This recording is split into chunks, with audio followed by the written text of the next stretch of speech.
Yes, bwana, mambo vipi? Hii ni Jamii Hubs Media na niko na presenter mkubwa sana Motown Sanya. Motown Sanya, mambo vipi? Bwana kama kao. Shwari. Ushindi bwana, umependeza sana. Nakubali. Na tumekuja hapa katika tukio la Mbosso na Mbosso ametuonesha namna ambavyo alikuwa anatusubirisha. Ulitegemea kitu hichi kwa Mbosso? Ya, mimi nilitegemea na imani naye na uwezo wake unajulikana. Mimi nilijua tu lazima itakuwa noma. Anajua ana kitu kikubwa, tumsupport. Sasa hivi ameanzisha maisha yake mwenyewe, kwa tuendelee kumpa nguvu ambayo tulikuwa tunampa toka mwanzo. Unajua hivi ni kweli umeongozana na tukio la Mbosso, kuna kitu fulani katikati ama vipi? Si unaona mwezi wa baraka huu. Tunachapa hivi ni kweli noma sana.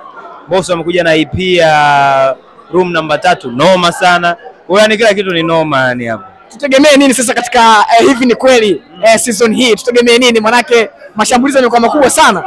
Tutegemee tu mapinduzi, kuona watu wapya. Unajua sisi kila siku tunafanya na watu wapya. Tunawaaminisha pia watu kupitia show yetu. Na tunashukuru watu wanavyoipokea show yetu. Kwa hiyo tutegemee kuona vitu vipya, tutegemee kuona watu wapya, tutegemee kuona mastaa tofauti ambao watakuwa na join kwenye hivi ni kweli. Bwana, shukrani sana. Wallahi.